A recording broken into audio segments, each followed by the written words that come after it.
일본은 중국과 마찬가지로 200년 이상 바깥 세상으로부터 고립된 생활을 하고 있었습니다. 또한 러시아처럼 오래된 전통을 고수했습니다.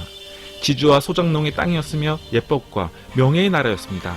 하지만 산업화된 세계는 새로운 시장에 굶주렸고 이번에는 미국이 먼저 나서서 일본의 문을 두드렸습니다. 일본이 미국의 무역협정을 거절하자 미국 대통령은 에도 지역에 근대식 전함을 보냈는데 이것이 바로 현재 일본의 수도 도쿄입니다. 일본의 통치자들은 아편 전쟁 때 중국이 당했던 일을 기억했습니다. 한포 사격을 피하려면 미국인들의 요구를 들어줄 수밖에 없었습니다. 하지만 이런 치욕을 또다시 당할 수 없었기에 일본은 산업화에 매진했습니다. 당시의 구호는 따라잡아라, 능가하라였습니다. 일본은 서양의 수천 명의 엔지니어들과 교사들을 기꺼이 받아들였습니다. 10년도 채 안 돼서 철도와 전신선, 공장들이 전국 곳곳에 나타났습니다. 기모노의 시대는 물러가고 양복이 유행했습니다. 일본 전역이 서양 문물에 열광하며 변화를 추구하던 이때 이를 거부한 사람들이 있습니다. 그들이 바로 사무라이입니다. 사무라이는 용감한 전사였습니다. 사무라이는 쇼군의 적들과 싸워 권력을 지키게 해줬고 쇼군은 충성을 바친 사무라이한테 땅과 특권을 하사했습니다. 물론 사무라이가 되는 것은 쉬운 일이 아니었습니다. 사무라이는 훌륭한 무사가 되기 위해 평생 훈련을 했고 사무라이가 제일 중요하게 생각한 것은 명예였다고 합니다. 사무라이는 지켜야 하는 규칙도 따로 있었는데 이것을 부시도, 즉 무사도라고 합니다. 사무라이는 충성심, 책임감, 용기, 그리고 명예를 지켜야 합니다. 이런 사무라이는 충성심, 책임감, 용기를 저버리면 명예를 잃게 되고 명예란 한 번 떨어지면 다시는 회복할 수 없었습니다. 명예를 더럽힌 사무라이는 칼날이 짧은 단도를 꺼내서 세푸크를 하게 되는데 전쟁에서 진 사무라이도 이렇게 목숨을 끊었다고 합니다. 사무라이들은 할복으로 알려진 세푸크를 해야 명예가 회복된다고 믿었고 세푸크는 주로 쇼군이나 다이묘 앞에서 행해졌다고 합니다.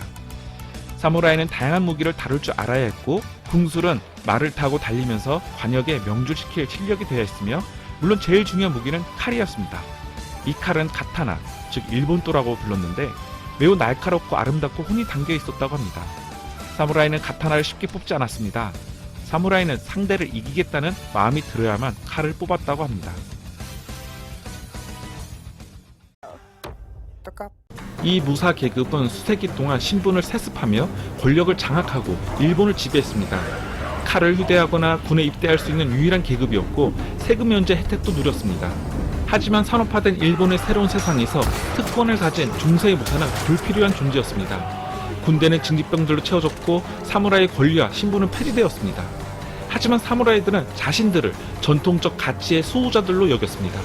이 전사들은 자신들의 자리를 포기하지 않았고 가장 위대한 사무라이를 지도자로 삼았습니다. 오늘날 마지막 사무라이라고 알려진 사이코 다카모리입니다.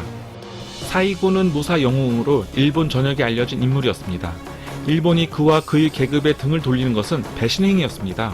1877년 사이고는 사무라이 반란군 4만 명을 이끌고 도쿄의 근대 정부를 공격했습니다.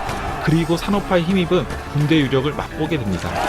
전함, 대포, 그리고 수천 명의 병사들이 진입되어 있었습니다. 6개월의 치열한 전투가 끝나자 사무라이의 병력은 겨우 300명으로 줄어 있었습니다. 이제 일본은 거리낄 것 없이 산업화와 근대 세계를 받아들이게 되었습니다. 빠른 속도로 서구 세계를 따라잡은 일본은 오래되지 않아 그들을 앞서 나가기 시작했습니다. 1905년 일본의 근대식 해군은 러시아 전함 8척을 파괴했습니다. 이는 중세 이후 처음으로 동양 국가가 서양 국가를 이긴 사건이었습니다. 일본은 아시아의 작업장으로 이름을 날리며 오늘날까지도 세계를 지배하는 기업들을 세웠습니다. 끝으로 일본이 고립된 채 살아갈 때 유럽에서는 무슨 일이 있었는지 잠시 살펴보도록 하겠습니다. 17세기와 18세기 유럽은 매우 혼란스러웠습니다. 혁명들이 일어나고 왕들이 쫓겨나고 제국들이 태어나고 무너졌습니다. 또한 과학기술의 발전으로 농업과 공업이 발달하고 새 운송수단이 만들어져 세상은 완전히 달라졌습니다. 이런 변화를 산업혁명이라고 하는데 1760년대까지만 해도 작은 공장이나 가내 수공업이 주를 이루었지만 증기기관이 발명되자 기계의 힘으로 생산하는 큰 공장들이 생겨났습니다. 이렇게 생산 물량이 크게 늘어나자 상업과 무역이 발달하게 됩니다.